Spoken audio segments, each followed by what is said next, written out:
ndikuenda kuresa umwe musi handopinda mulounge mana maraire chiona sakagara akatopfunya achisero pasofa ari kuridza Yohana Mwari baba Mwari baba Yohana kuti saka ndakasvika ndongomira nechepadoo so ngiri kunakidza iyi kaziye but handina board ngori nechorus ndikati alright ndikanombotry tione ndikakunyorera ndikanyora two mapieces kutungamira nokutungamirwa vana venyu ndikati akangoti ipapo automatically akandora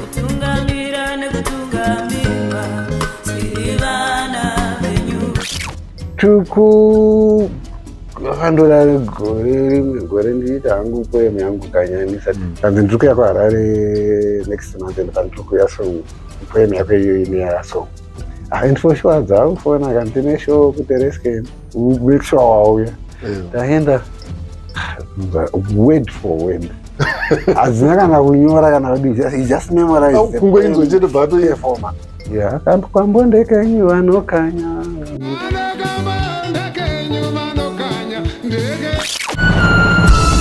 Typically, we focus all our attention on the band leader or lead vocalist while ignoring the rest. Mono Mukundu is hosting a program called Artist to Artist Monocast, in which he sits down with a band member, session musician, or producer and discusses their lives, triumphs, and challenges.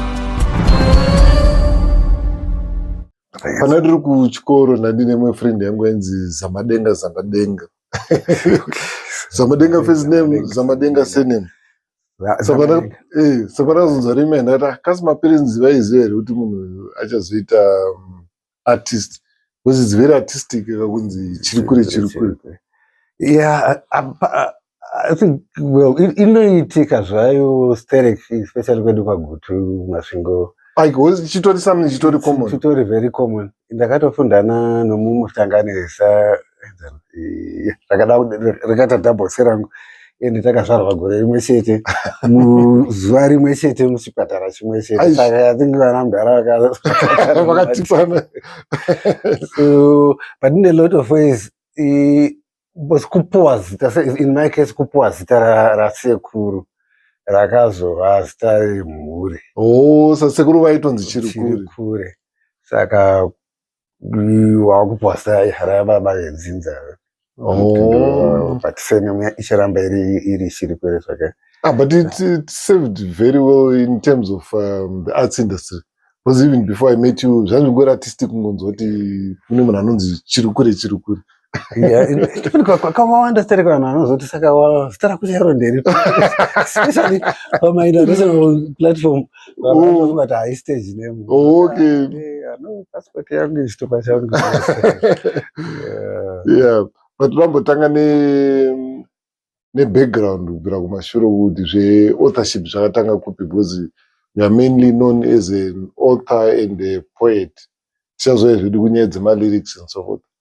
Zvakatanga sei zvekunyora mabooks izvo? Mai vangu vakanditisha mugrade 1. Mai vangu nditicha, vaiva ticha. Amai chaivo? Mai vakundibereka. Okay. Saka vakanditisha imwe term yese here ticha vedu vegrade 1 vaenda kuleave. Saka vakandiona rimwe gore ndichiperforma. Zvikanzi wandirangaridza uri mugrade 1 waingofarira kusumuka uchiita zvimaskits muklasi. Then ndikazotarisa zvangu by the time yandakasvika kuhigh school ndandakuita madetemba stereki ndikatopuwa maprize kuhigh school kudetemba. Nokunyora ndakanyora kadrama script tiri kuBernard Mseki ndakuita A-level. Tikatopinda kucompetition yemaschools emuMashonaland tikatohwina kamubairo. Saka pandakazosvika kucollege ndakuuniversity muma80s just after independence ndakabva ndangoramba chiita serious nyaya yekunyora ndakuwanawo exposure uchiverengawo zvakanyorwa nemamwe mawriters. So inspiration yachanga yabva kupi? Kungoobserva zvinhu nokungonzwa kuda kuzviexpressa. But paunezenge wati kurei inspiration inenge yakuuya manje wane observation yavashapa and like zvandataura earlier on kuti wakwanisa kuerenga uchiona how other people approach writing dzavo, especially kutata kuona poetry inobva kunana Jamaica, poetry inobva kuJamaican community, South African community, and all over West Africa yange tata une more access after independence. Saka inspiration yanga yakuramba ichiwanda.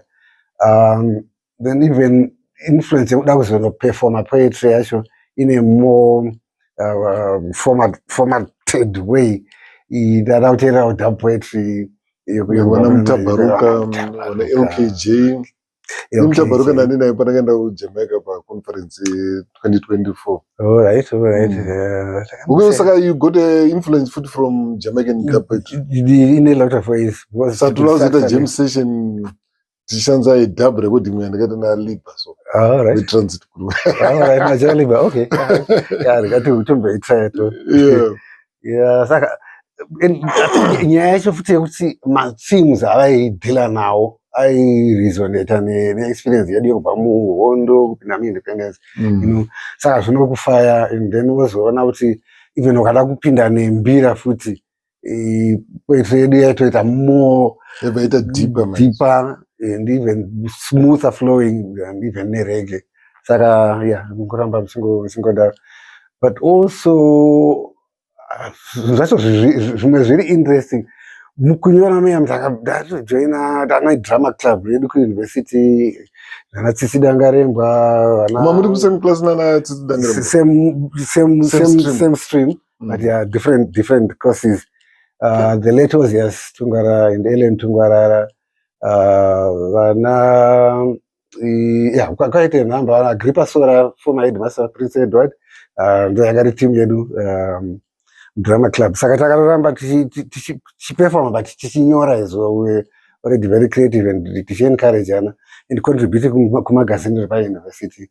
So in the process utanga kusanganawo nevamwe vakunze vari vatu vamuindustry kudhara. Remember pakazouya naProfessor McLaren nana Ngugi waMiri vakuticha pauniversity. Kuyanonzi McLaren ndakanzwa nembiri yakasiriki munhu akamutaura stereki ndiAlbert Nyati. Robert McLaren anga ari lecturer UZ achifocus mainly on theatre. Ndo akaintroduce theatre as a formal. So how much did he influence you and other students theatre zake? Quite a lot. Because we encouraged kuverenga stereki manovel, like production atakazoita nawo. Ivo vakazouya muuniversity tatwa more isusu. I think that was my second, third day. But I would say encourage approach yekutora ma-novels to ma-adapt kuisa pa-stage. Saka process yacho yese, and then formal rehearsals, very professional, production takaita ma-production anga kushora kunana 7 Arts, tichipinda munana Independence Gala, tichifishiwa my students. Saka build a confidence as well as group rine quite a number of other mind, and now the lecturers, my academic and writers, Makunana Kenya, West Africa, Nama Taidu. Saka Tatakango tendered to anyone very creative, Wangari also very pro mentorship. So Wangona on interest. But you support us, including an afraid is India as well. No generation yes, my lecturer. So what's the difference between when you're a poetry and you perform? Sakati siani kuna vamwe vanongonyora publish pa page. Mwana kana kutadza kana kuti ukwanisa kuiverenga chaiko ega. Kuti muchanyora tazoverenga. Vamwe muzoti varemera, especially kuzoverenga pamberi audience kunogona kuremera. Kuzonoperforma kunozodawo memory. Was have to just like any performing artist, musician, actor, unofana kubata maline ako properly and also know how to play around with my intonation dzako, my gesture nini saka stage presence. Yeah, stage presence. Some is trained papa ningiriyo. Ku theater my theater skills anocover zvese izvozvo. My facial expression, my gestures, movement dzese and voice projection because kazhinji tinoprefema tisina kana microphone poetry netheatre saka voice projection also comes in quite a lot and woza vati panodawo emphasis mwana arwara uya kuno dzine agency, you play around with your voice, so that you stay my emotions as well. Exactly, staying my emotions and emphasizing your points as well.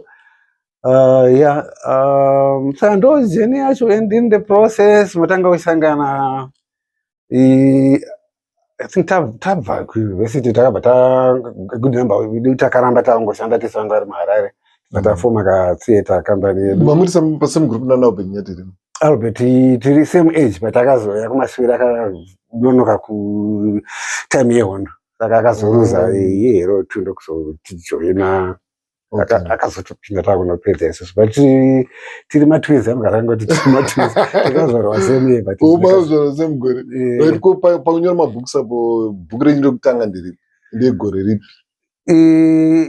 Rokutanga ndiri kuvhute collection yemapoems yakabuda 1989 and book racho indaingofunakidzwa nokuperforma mapoems angu ndichitendera wandadaidzwa ndichiperforma until rimwe gore Steve Schmitz azonditi the late Steve Schmitz unongoperforma mapoem ako anoenda kuti wangodiwa consider kumapublisher.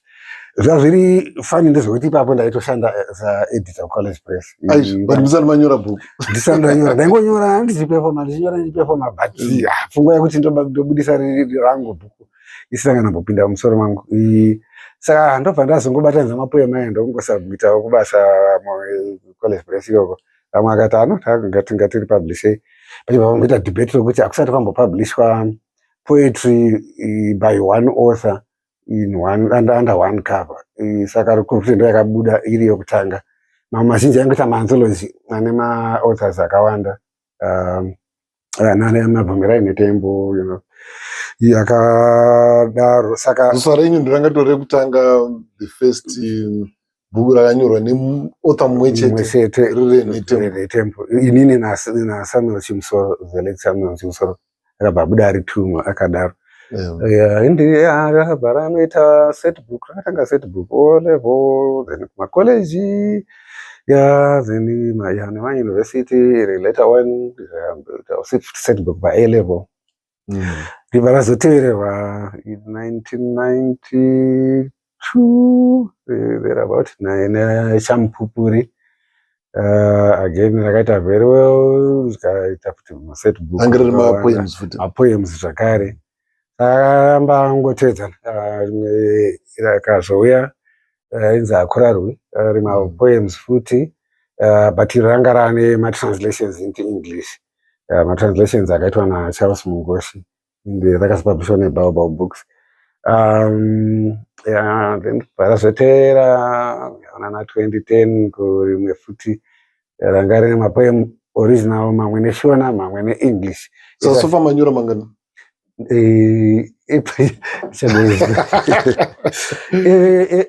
Poetry 5-6. Then mamwe echikoro rakaita mastudy guide, rikaita mamwe evana ngano nyaya dzevana vadiki primary school. Osandoshandiswa muzvikoro but mabhuku iko zvinezvi zvakungonetsa nepiracy nemamwe achanyanyi kuriprindiwa but akatomboshandiswa mamwe like mastudy guide eShona literature. But unombobati papiracy pamatarepo because I know kuti kumabhuku kwakarohwa nesame problem yakarohwa kumagitare nyepiracy.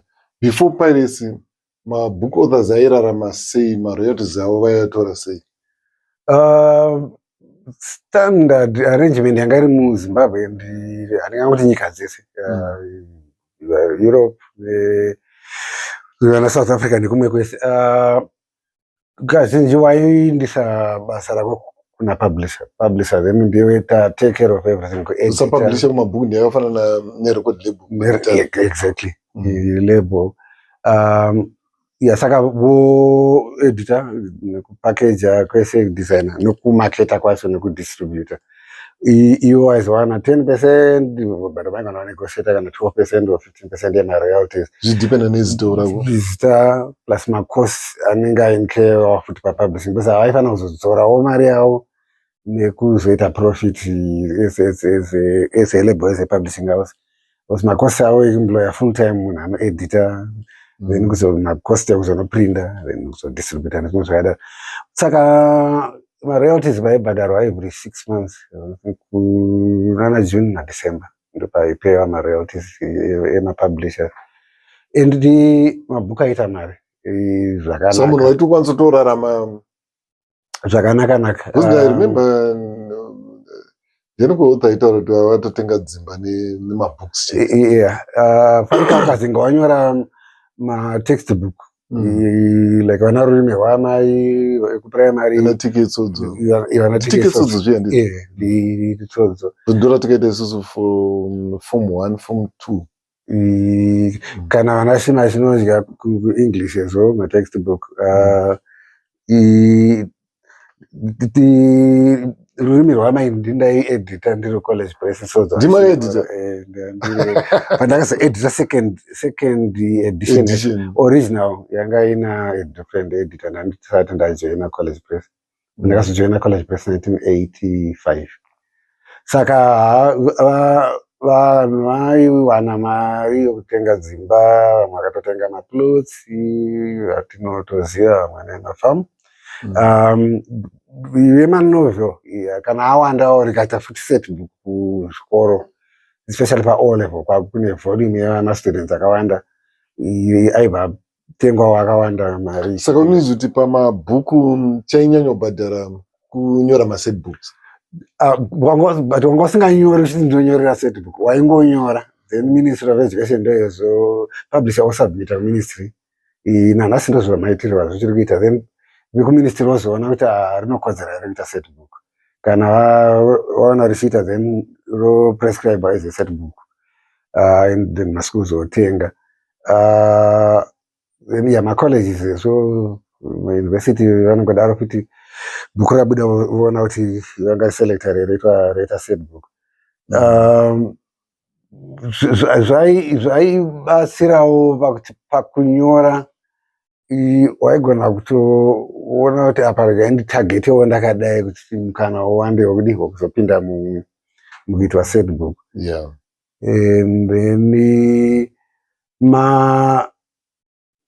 mapoem, manovel nemadrama especially kushona neNdebele anga ane mastyle yanga yaramba ichimaintainiwa kubvira kuma1960s 70s pakatanga kupublishwa mabhuku echishona neNdebele.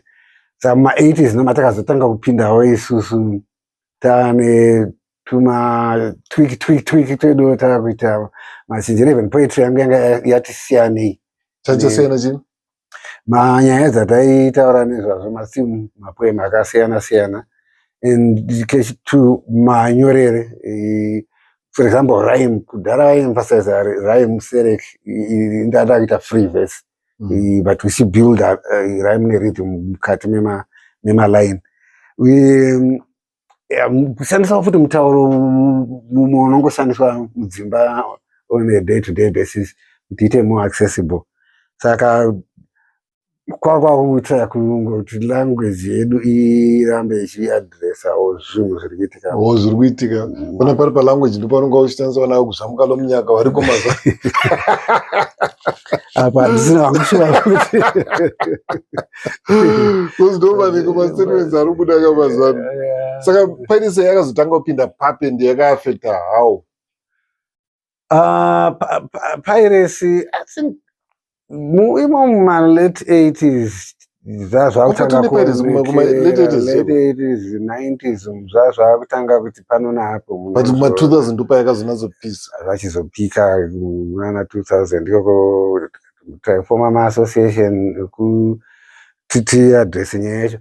Saka vanhu vakambotanga vaingoita zvangofotokopa ingotora photocopy uzvifotokopera iye kusvikira vakutotengesa neclassroom yake kana vanhu vomaraini zopedzisira vazo upgrade vafotocopa zviri professional vostepla zvakanaka votengesa.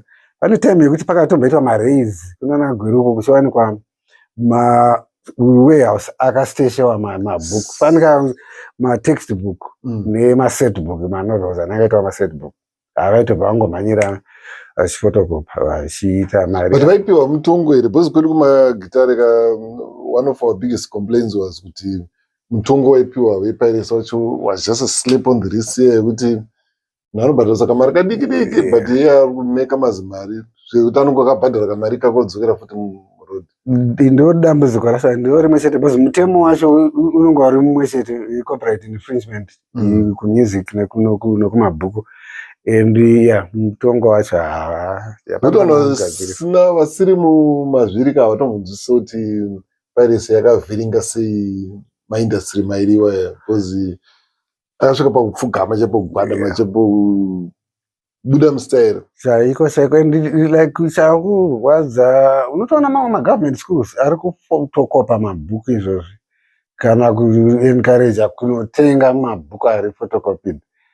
Okay, muri kusevha henyu $5 nekutenga kwakasipa but quality yacho because like kuprimary vana vanofanira kuverengawo mabhuku ane macolors panotaurwa nyaya yemacolors vachinyatsomaona ende bhuku ukatenga rinogona kutoshandiswa nemwana gore rino opa munin'ina wake gore rinotevera opa munin'ina wake iri photocopy gore rinopera rabvaruka ratopera basi but mambosevha kamari hanzi zvakachipa zvinodhura ndokudhura kwezvinhu zvakachipa saka industry and mari ine yapinda time yemunhu anyora mari yapublisha yatatimbotaura yekuedita nekuzoprinda zvese warawara munhu anongomuka uya ungofotocopa uzotengesa and kana umbozvikonza ndinomboedza kubvunza vandinoona vachitengesa mumastreet kwavari zvitongori normal ende unotoona kuti pamwe vakomana vanotumwa nevamwe vanhu vane equipment yekufotocopa ukatonetsa naye unongotongodhila nemashizha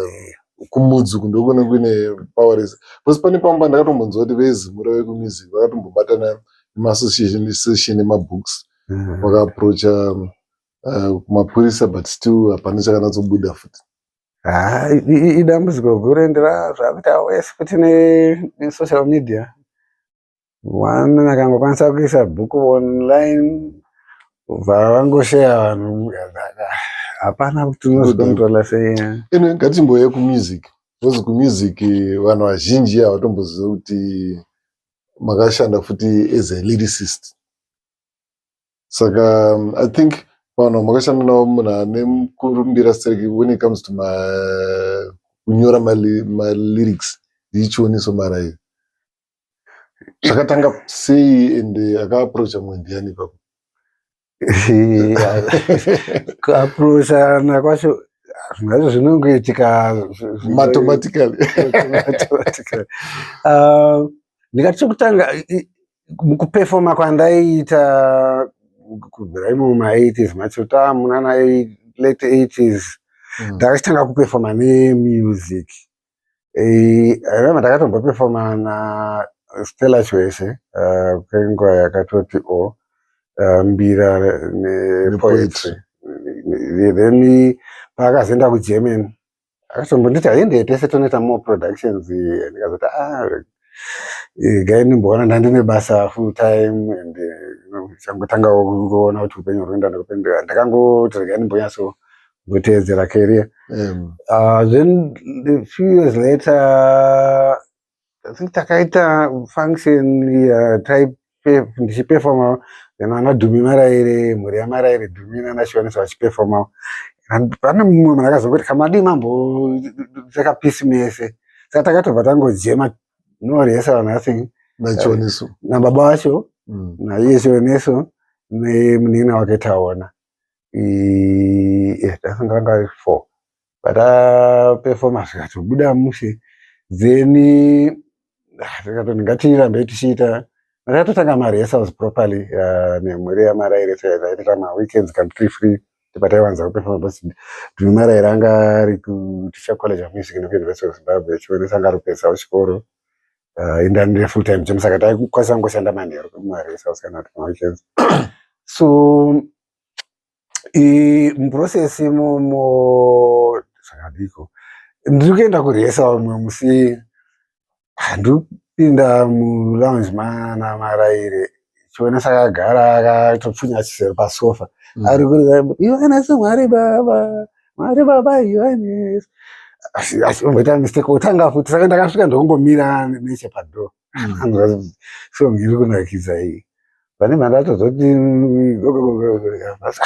wakamira ipapo for long ndikati zvinhu zvangu beautiful song kanzi but handina board ndingori nechorus ndikati alright ndikanimbotry tione ndingakunyorera so ndandabatazve melody yese tandakasvika kumba manheru acho ndikanyora two mapieces by hand actually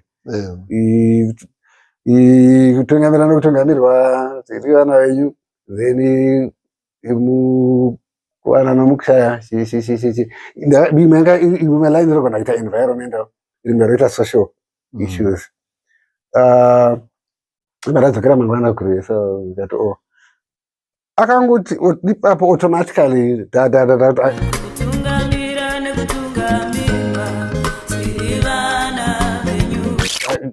straight kungoimba from one chipisi chiya kwakuenda kunext one kanzi zobatana zomeka sense imba yatobuda Yohanesi pasina kana just like that, so natural. Saka from there each album rake ndaita contributor to some my songs. Pane song yake nguva yekufara iwemdi vairekodha kuSouth nana Kiss nana Louis nene ndoku vaita stumble into melody but pasina malyrics vandifonera chona saka teerera kwausati kwaane maWhatsApp kaziteerera pafoni varuita playback mustudio ndateerera kati tinokumbira vachi malyrics kati okay saka ndakangoita something overnight ndangononyora ndebva ndaita email yanga yapera ndakazitumirana sei but vachiri kuSouth I think email then and straight vakangonoimba straight nemelody matojairana pamanyorero enyu nemaimbiro aita nekuadapta kwaizoita to the lyrics. Those after baba vashonesa kazvechinda online isibva tambokontinya tichiperforma netembira nana Machisa nene but in between taizoperforma especially mainternational tour andaidaizwa mapoetry festival nemafestival akadaro it was easier kufamba muri two saka taenda nachioneso nestage yokuti pamwe taitorwa kana 2 months tiri paroad pane patakatobetendera Europe pane patakarwa ma-European countries akawanda France ma-Scandinavian UK tikanodzoka Scotland tikanodzoka tibva tangodhamba mabag takangorara one night mangwana manheru tatama ndege kupfuurira enda kuCape Town neimwe festival futi saka tatakunzwisisana and tikatozorekodha album takazoloncha this year na2008 saka kunyorerana kwakwa is even ndikauya nepoem iye kukomboza music for our duet which was so automatic majairana manje arinyatsokujairirirana kokuti even the joke was even kana tikadaidzwa kunoperforma taisvika pastage takapfeka zvinhu zvinomecha musina kutaura tisina kana kutaura kwete samapicture edu mazhinji taita kunge mataurirana but hamene kafiuka yangoitika ngoti sho yakade pachirungu vanoiti chikwe pane zita mani rinoperana THY nonzviko isiri telepathy mazvi telepathy haisi telepathy telepathy iripo pakunzwanana telepathy yeah so that's very interesting. So pamaroyalties maipafambisa sei? Kazhinji to make things easier ndaingoti panouya like kuzvimura ndokwaitoita madirection payments anga ari easier. Each song yandendanyora tongoita 50-50 or sometimes 40, sometimes 40-60. Then iyo kana 40-60 anenge itora 40 ndini nenyaya input yakusati ma-instruments eneneyo tichionesa izvo tainda ndotora less, but zvaingodependa mana ivainesu if toita 50-50 takaita 50-50. Okay. Then ma-royalties ekunze kwenyika awanga achinyasotaingoti whatever chabuda paitozoita easier was mukanoperforma mese at least maibva mawana ekunze kwenyika handina. So in terms of kunyora ma-lyrics ndopo makashanda nawo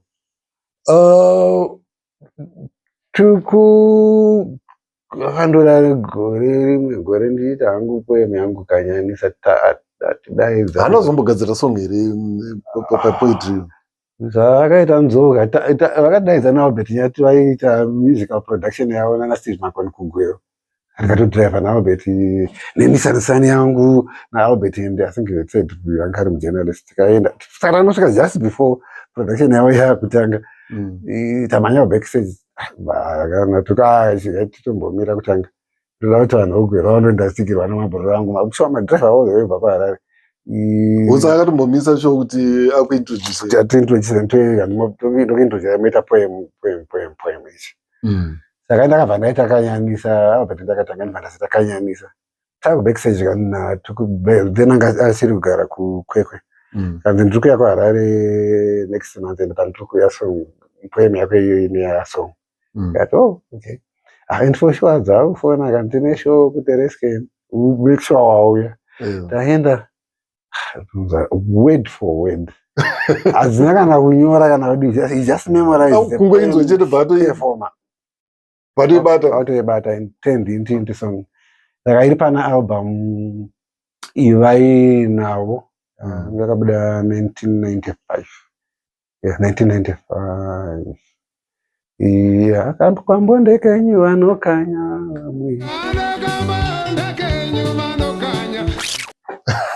Lisa. Next thing tato record radio. Saka just the two side of things. And then took listen takazoramba unisishanda. He then invited me from Pakatanga Pakabuda took music 1999. 1999. Then did my translations for CDs leaves in my inlay. Ipapo yanga tuita international here pabhozi album rendo rimwe rakaputika kapasi pose vakazotanga kuita matranslations ratoputika international here kandi wangofila kuti ida wangotranslate from the word. It was part of the whole marketing gimmick yaro yekuita matranslations. Saka ndakabva ndaita kasense ndibva ndaita matranslations aneka interpretation for each song general introduction ndakangoita iri paside ine background yatuku music yacho and more detailed comments about masongs acho. Saka ndakavapa zviri 2 ndi zvakabva zvangomwayiwa kumadj kwese kwaifamba ndo zvaingosiyana madj. Saka it helped even pamainternational topamama kuzotowa zvakubatsira context yako kunyatsoziva because internet kwakusati internet saka I needed to do saka kuti muone information manje kuti tukwakazvarwa kwakazvarwa mwatomborogara naye pasi zvokuzoti akazvarwa kupenenene nasika but it was more context yekuti music yake but what it cause kuti masongs yakamira so iri kuita zvakati mamagara naye pasi iri kuti munzwe kundisika mangoita your own interpretation. It was so fun. Ndakatopa iri demo tape. Isati yatobuda isati yabuda pachiri ichiri cassette demo ndikatopinda mumota ndikaiplaya ndichibva kumota. I remember that day clearly ndakundibva kumeeting kwacho naDeb kwaoffice kwaDeb by the time ndakazorera basa ndakati this level iyi yakapenga. And I remember ndichibata Dumi Nguluve ngati Dumi undimirira kubasa kwaCollege of Music tingogara takagara mumota ungongoza ungobatsirawo nemacomments professional musician teacher wemusic. Saka handina kupuwa ma-written lyrics, handina kuita any interview before. The idea was ndiite interpret in your own interpretation. own interpretation. Saka ndakaita mazuva ndaitoita ndiri kumba actually kuavoida kesumba ndaigara mumota ndichirewainda kaseti ndorewainda ndichitranscribe, ndotanga ndatranscribe line by line, each song by song, kwakuchizotanga kuita summarize song inoreva zvakaita kwakuita interpretation context yatukune Zimbabwe socio-economic cultural background yacho chingozvipfekera mukati, and then my comments on use language. It was very poetic, like you need to emphasize that, and also instrumentation originality. But my line was summarize. Yes, because Surinda pa sleeve. Yes. From there, almost every album rakatera ndangoita izvozvo, and pokutanga papasina budget ngadano, it's actually an honor for me to contribute. But vakazoti a year later vakazobuda next album ranga rachi the meeting mandapuwa check. It was a very fat check. I remember matomboudza kuti surprise on a very fat check kuoffice kwadi. In 12 months down the line asingambozvifungiri. So means pekutanga mama ngoti handongobatsiro zvongo national duty. Exactly. Kana zvazongoitawo totingokura tese, and then vaimbondijegawo futika pamwe mashows ndombonzi uya tiite poetry yako nenatu, like paita masolo shows ake. Saka zvaindibatsirawo profile yangu ichikurawo. Saka memane kahukama kamuri kujega namusienda. And even in the process, 2002 pasatozondaidza kumba kanzi amweni nefamily kulunch, takatoenda kuNorton. Tinoona imba nyuwana yatirikwakatakasiyana namaiguru nana madam nevana vatadhiraivha tiri tu ndoti tichitaura nyedu tichifamba tichinoona imba nyuwana. Kanzi towambofunga here kurekodha poetry yako? Ndambofunga plus mari dzacho. Kanzi alright, ndakavhura label, took music label nestudio tichiri kuita tiri mugaraji asati set up mushe tingakurekodha here, iwe take care of my custom artists and I take care of everything else. That was it. Vatatobudisa album Napkin, and I think he had seen something zvaasina kuona, but he kept on saying vanhu vanofana kuzoziva kuti maimboita chii makore anoteera. But also nyaya yekuti hapana vanhu vati vamboita poetry nembira vakairecord. This will be a first, and it went on to be a first. And papaningrini igore ripi ende makashanda nemaartists paalbum ido? Takakondinya isingori dete mbira, but isisina chioneso mari rangu ashaika. Saka tatina OK Machisa, Robson Ruzizo, Tipe Marazanye, Rumbidzai Chipendo, ndakangana tu. Vana Pablo amunazomboridza navire vana Pablo nakapa. Vana Pablo ndakazoita neimwe project futi yairana paside yanga iri yejazz yataiti Uya Moya. Ndiwengena na Dominglu Pablo nakapa akutransit nana Lennox Fanda the late. Saka ndaizongopinda ndichiita futi ma-lyrics as well as taipinza poetry in between. Ikazofamba stereo project as a beautiful combination, but pakazongotanga kuti vamwe vakubuda kunze kwenyika, vamwe ndokuzongoshaika, and then tinombotrai kuti tibatane tione tingarecord here at least some of the stuff yatichiri kuremember, because zvizhinji zvinogona kuzongotsakatika, saka tinogona kuti tingadi. Saka vati ma-lyrics and the interpretation, even ma-documentary panashanda ndindaita matransaction nemarunning titles ese shona madocumentaries ese kwati then havana Dumingulu ndakamyorera masong akati mwendana akawanda Josh Mack something I think hanakubuda Victor Bononga tinokolabha quite a lot panongoti ndiwezero malaini apo that kind of thing. Philbert Marwa pane iri paYouTube actually Kariba Brim Nyanga Trout follow up kuna Kariba Brim Nyanga Trout ndiyo yacho ndakaita lyrics okay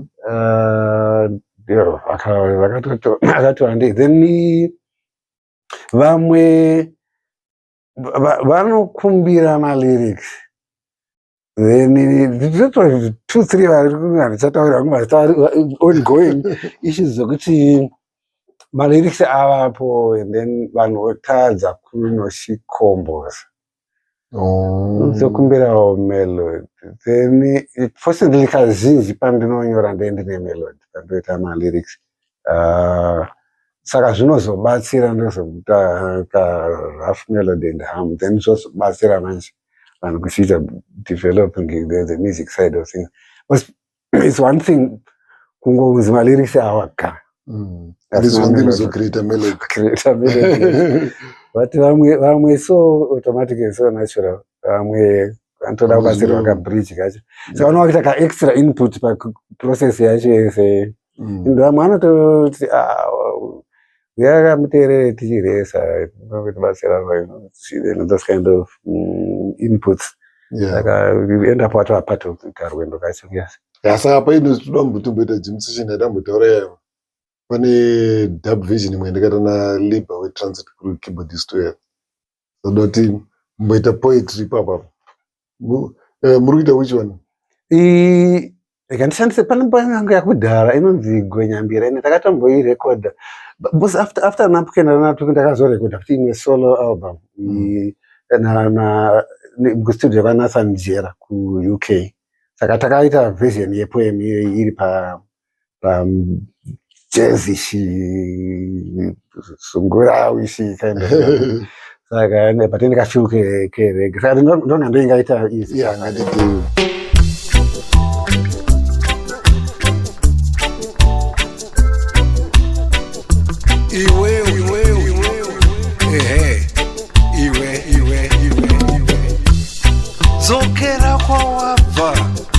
dzokera kwawabva chawavinga pano chii anditi ndiwo wakazvitaura wega kuzvitaura wega nemhanza yako maziso ako muromo wako mhino yako wakazvitaura wega iwewe kuzvitaura wega wakati wewe Gwenyambira irombe mhepo inongovhuvhuta marara zvawo amirira kunhongwa saka dzokera kwawabva dzokera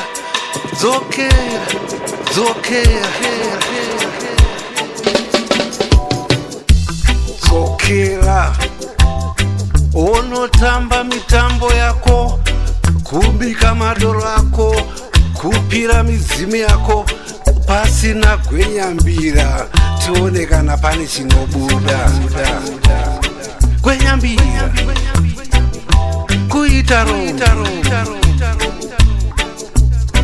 Gwenyambira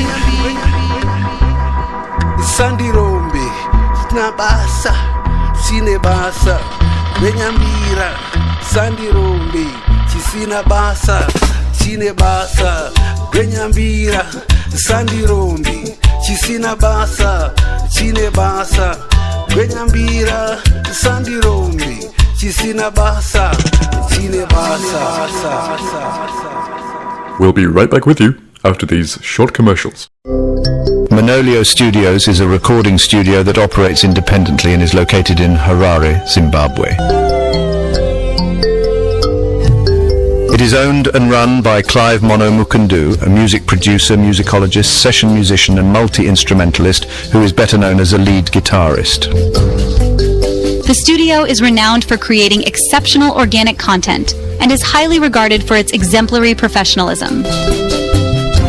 The studio became fully operational in January 2007. It is a creative space where several renowned artists began their professional journeys and received guidance. The studio has produced recordings for local, regional, and international artists. Here are a few noteworthy music projects that were recorded at Manolio Studios and produced by Clive Mono Mukundu.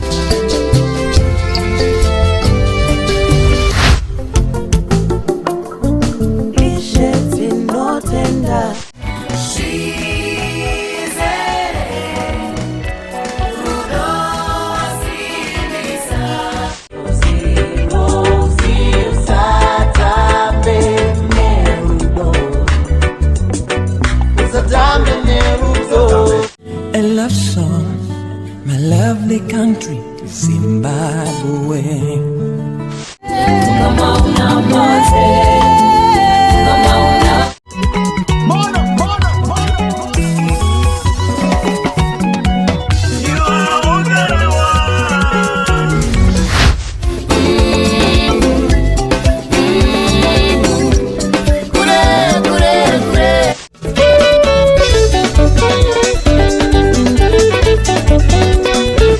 Dangariro imboni yenguva Paname hapo tutungira samaruva Nyakala niko naze dreams and is that you May your souls rest in peace Andini ubachura za paunu Haunyari hera Ese pata shika ndindi nongo tenga drink Koi wewe Shamwari sada Pese pata shika ndindi nongo tenga drink Koi wewe Shamwari sada Anenda wendi Mwari wa furaha mama Chiuyai, mwari wangu, muvambe neni Nilibovu, andione, andione Muvamba ndegani Pamwe na maiva Shetai baba washishi Up even more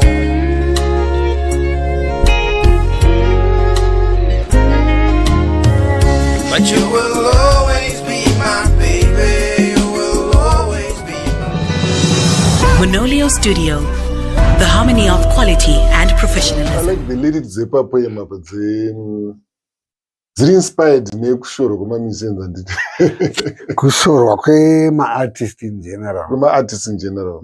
But Mutafara pekuti hanzi richiita bira rako iroro pasina gwenya kura mwoyo ende hazvitombobudi posi munonzi Marombe mari dzamubhawa but kana makunzi pakuda kuitwa muchato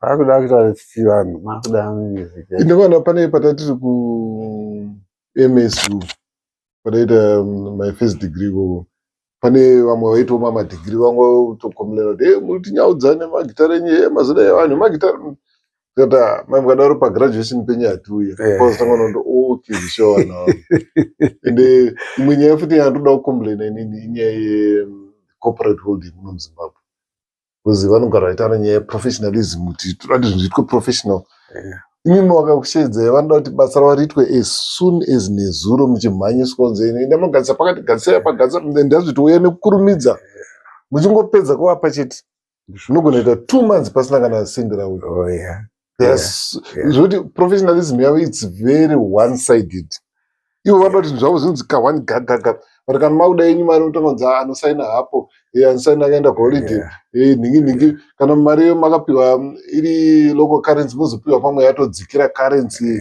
hamundotenga pagadzirisei koko kutotaura kwatinoita ikoko kakwanisa kuramba vachingoteerera bcause zvimwe zvacho zvogona kusvika futi palevel yekuti even mukadaizwa pacorporate kuti muite performance yenyu munogona kukanganikwa kakana pachikafu chaiko because you are not part of the service providers.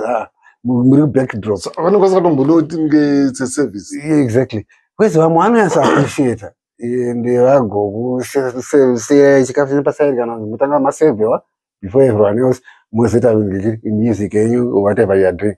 Saka panongoda kuonesana nekungo kutauriranawo zviri polite hedo tikatsamwisana futi hatina kwatinosvika ivo vanotida but sikurwa bhozi vanangotaura kunge in relation to the poem aitabva kuita kuti at times pane mama areas atisataona zobatwa mushi, especially nevanhu vakaita semacorporates, especially pakuprovidwa kweservice apa pamajingu pamaadverts ava nekumaperformances. Fano kumajingu ini maperformance andichaita akawanda majingu ndokwanozvichemusere bhozi munoita jingu so ende vazhinji vacho havachadi futi kusaina macontracts. Vanotoita zvezvekuti ngotitiro ende vanenge vabypassa maadvertising achiungoya direct contract havasida kusaina. Pane vamwe vandakabvunza kamani hombe chaizvo hanzodawo mechina nezita zvonge bhozi munhu wavakatuma wacho angengoti hairi kuya mari iri kuya kusvika ndanovabvunza mari iri kuya rini hamuna kumba mari akadya zvinosido anombodya mari ndiyenzekashoto wemavhidhiyo zvinosido anombodya mari hatisati atomupa ndatofila bad boys ndakuda kumakuza ndakutofunga maybe kama nhombe ingaite kuma3 months isati yabhadhara mari ndinonga munhu akapiwa mari akaita se akadya. Ndatoona kuti ko tikapota tichinyorana macontracts ukanzi kana muda zvinyorana macontracts tongotsvaga vamwe makawanda straight face zvokuti kana musingadi tongotsvaga vamwe vasingadi zvemacontracts that and atandi kuti awareness yacho because each product yamunamusira kumaketa haingoitwi nemunhu wese wese. Pane specific 1 or 2 maartist vanokwanisa kupusha product yenyu zvine musoro zvichipindirana zvidairidzirwa and appreciation kashandiya hatiri kuramba pachingoita madialogue padarambe paita madialogue. It's not like ndongotora muno pane pauno ndotodaiza kuti ungaita mutitire voice here paadvert pamwe nase kuramba ndoti iyi handikwanisi isiyo line rangu kana kuti kumwe hadei taita nanhingi pamwe zvaikubuda wega professional artist unotozvionawo kuti apa ndokwanisa kudeliver apa ndikwanisi kudeliver. Saka dei ivo vachikwanisa kuzviappreciata kuti not everyone can do zvamunoda kuti aite respectanai pamwe pane kamwe kadisrespect kangoposo kekuti nekamwe kamufunga kangoti hatinyengerere makawanda ende kakano zvinotsindana nepoema yamaita yekuti chita bira rako wega. Mazano ndomboda munomboshedzwa sere kunze kwenyika dzimwe nguva momboenda kunana Ghana kunana chichichi mune mushedzwa as a author here kana kuti as part of an organization?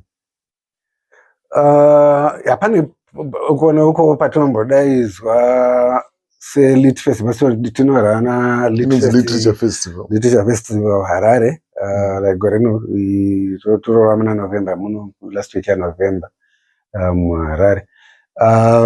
Saka tomboita vatinoshandidzana navo vanoitaidza maconference kuma meeting nezvimwe zvakadaro. But kazhinji kudaidzwa somunyori aidza kumaconference kana kugeneral presentation pamwe anogona daidzwa kuya kuzotaura ne like mauniversity daidzwa Scotland University of Glasgow uya muzotaura nemastudents eliterature as a lecturer. But kazhinji kudaidzwa kukuru kumaperformance as well. Like naitaura nani achionesa kuti aitenderera sere kuchita maperformance pamwe ndogona kuita ndiri ndega pamwe ndogona kutsvaga kucollaborata navo iko kunana German kune vakawanda vana Virginia Mukwesha vandinogona ndavako toreesa tocollaborata tese. So ndachiverenga musono actually ndafamba nyika dzopfuura 40. Mandidarika bvudza unzi unopfuura 30 40 hadzasvika. Ndenge ndofana kuva 43 44 imomo. Africa, Asia, bit of Latin America, Europe. Saka mambofamba. Indi dzimwe dzine maripitika like vana UK wekuti unoita 2-3 times per year. Yeah. Then ndaona you were made an honorary fellow kuUniversity of Iowa. Ndakaenda gore ripi 1989 paka 1990. Mama to graduate kuUZ. Ndagraduate kuUZ. Bhuku rangu rokutanga rukuvhute rabuda 1989. Ino rukuvhute rakabuda ibva rawana Zimbabwe Writer of the Year Awards shona category. Ndibva raita run up Noma Awards for Publishing in Africa. Ndakazobuda ndiri run up. Saka zvakawana international ndiri recognition. Wosandopa makazoinvite kuUniversity of Iowa. University of Iowa through the American Embassy program, the International Writers Program. Yenga iri 3-month program. Remember my writers vakasiyana siyana. I think they are from 20 countries till about 30. Mupo time yekunyora, time yekudzidzisa pauniversity, time yekuperforma around America, muchimbotenderedzwa muchidii. Ndakaita 3 months ndiri panopera program. Ndopakabva tapuwa mafellowship acho. But gore rapera museri ndakapuwa futi inonzi International Fellow the Royal Society of Edinburgh. It's quite a big honor. Some colleagues are kuwanda and anotasha but zvinoya usingambozvifungiri. Saka ndeye kuUniversity of Edinburgh kuScotland. 2024 time yeCovid zvakazoitwa 2020 2019 after it was after COVID, but takazoitwa ceremony yakaitwa on virtual because ndina kukwanisa kunge ndiriko. It was after COVID. It was muna 2022 saka kufamba unosangana nezvakawanda, but I think uchidzidzawo zvakawanda kufamba, but I think zvinofadza ndezvekuti pese pandiri ndoedza kuramba ndichiperforma ndichishona as much as possible. Kana pane matranslation ndoita translations kana mainterpretation yakaiswa pamascreen. But unosvika kune kumwe kwaanototi tinoda kunzwashona. Kana kuti waita poem anonzi tinganzwa mo here. We like the rhythm yemutauro wako. Because mutauro wese ndokutota kuti language is an instrument. Because every language ine marhythms ayo nemanini. Saka artists amakashanda nawo muchivanyorera lyrics, hapana wamakambonetsa nawo in terms of royalties. Because matauro kuti unatuka unambopfira problem, unachonisa unaita problem. But of course without mentioning names, hapana vamwe here wamakambonetsa nawo when it comes to nyaya dzemari. To be honest, hapana. Mamwe acho makomborero nelotokwe. I think maitikira azvo makore atabvawo muri ashoma muindustry muchirespectana and mainyasoita maagreement even mukasanyorana pasi macontract acho anenge muchitonga understandana ndozvatiri kuita. And ukama hwacho hunosvika pakuzoti matova madzisawira pafamily hama chaizvo. Saka kuti muzotamana chitsotsi pakadaro like vana Chengeto vanotonditi sekuru chiri kure. Nditori sekuru womwana wachiwaneso. Semuri kwaMutukudzi nditori baba munini. Kukaita zvaitika kumhuri kwedu totodaidza mhuri vachiuya, kukaitika zvaitika kwavo totodaidzawo mhuri vachiuya, that kind of thing. Saka beyond basa, and I think ndozvazvinofana kuita muri pabasa.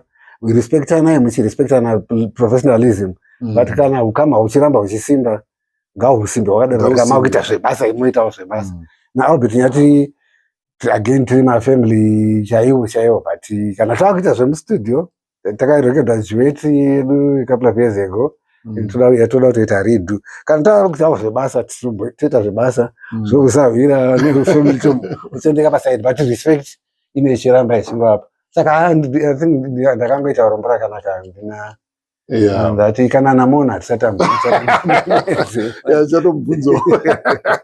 It was a pleasure hanging out with you. I don't want to ask you kuti kana atisi achimira pamberi pavo netimes asiri ega anenge ashanda. Pane imwe ndingirine bhuku randachiverenga ranga ichitaura nehanzi the domain fallacy yekunzi yanga iri hotera. Saka yangotsanangurwa as a story. Ndichada nazotsvaga kuti zvinhu zvakatoitika here kana kuti ainge angori muenzaniso wekunzi hanzi pane munhu aishanda ari padhoo achingomhoresa vanhu kuti makadii upinda ubuda makadii hanzi mapazauya maauditors vakati imi munhu ari kungovhura madhoo uyo haana basa madi kumubvisa motsvaga mushini wekuti munhu akasvika dhoo rinovhurika rega uita upinda munosevha mari but wakazoona manje vabvisa munhu uya vaisa mushini ona patoni maproblems akaona pano mwana uri kungotenderera ipapapo ende vanhu vari kukomplaina kuti havasi kunatsopiwa welcome yakasimba pane mamarara angosiiwa asina munhu anopika ndopakazonotisa kuti munhu basa rake harisingori rimovhura dhoo andoni imwe vhali imwe itori pamusoro ende ndiyaidzinga maromberombe aingomira pamberi pehotera ndiyaizononga marara apa neumwana vanenge vakatomudhura vanenge vasikadi kuningirina vaitozopedzera vauya pahotera nenyaya yekuda kwemunhu. Saka ndaona kuti the domain fallacy inoshanda a lot kumusic industry because kumusic industry kuna vamwe vanhu vanotanga vasina basa like malyricist semi maproducers esu kana even mainstrumentalist esu munhu anogona kuti zvinombonetsa ndichangotsvaga mwana uridza gitara otora mumwe but usingazivi kuti munhu ane value yakapfuura zvaanga achiita izvizvi. Saka paprogram ndeida kuti vanhu vaone vamwe madomain mamwe anoshanda behind the scenes kumusic industry. Saka tichivhara da kuti kurunzi masangano achiri kure ane 10 years mungamupa advice ipi? It's a question ainobvunza almost munhu wese anaye panapo. Yamungape chiri kure ane 10 years kuti chiri kure industry yaoda kupinda yakamira so ndingangoti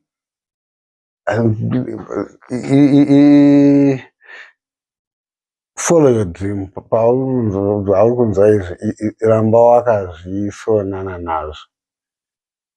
Si unofana kuva unorarama hako asi usanyanya kutungamidza mari mberi. Ita professionalism and famba step one by one. Ndikona pakuda kuine mukati wamashortcut nemamwe maartist edu. So compromise quality, so compromise professionalism yacho even kuenda kubasa kwacho nekumira pastage pacho hapana kamwe panonoleka tumwe tumaserious nekurespecta audience yako. Okay, uri important, but audience yako iri more important than iwewe. Without the audience. Hapana vanhu vakaita semina mutugudzi mainzwisisa element iyo. Handina tuku kana usingati mabutterflies backstage, it means hausi kurespecta audience. Okay. And kana usinga respect audience, hapana zvauri kuita because ndo director, ndo boss, ndo CEO wako. And still over and above nyaya dzekuti vabhadhara mari. Yangu time yawe kuya kusugara. Time apa because time is expensive. In the respect, tivakupawo respect nenguva yawe. Saka kakuita professionalism and take your career seriously.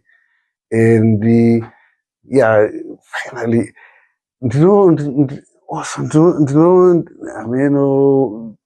kakuzoda kakunotsvinyirana among ourselves as fellow artists. Panaka element kuti ndiri better than mono inini. Yemura zviri kuita mumwe wako kana une paunoonawo paangada kubatsirwa mubatsire. Iyo kumangwana anofila free kubatsira. Because tiri vanhu venyama, tinogona zvimwe hatigoni, kuti tikabatsirwa tinobva tatosimudzikira kuenda kumusoro. Designer yeah. And it's a foreign cow. It's a culture. Got some 70s, 80s. The mastoria and Zex Manasa, Zex Manasa, you know. And when I was around the 6 months. Zvakuenda kupi manje? Angoti nini kachuru kangu neshwa dzangu ndo ndekangu ndega. Ngati kakura tese kana uchikura ukura nevamwe industry yedu inobva yakurawo zvakanaka. Yeah, ndizvo. Thanks for coming. Tinotenda God's favorite guitarist.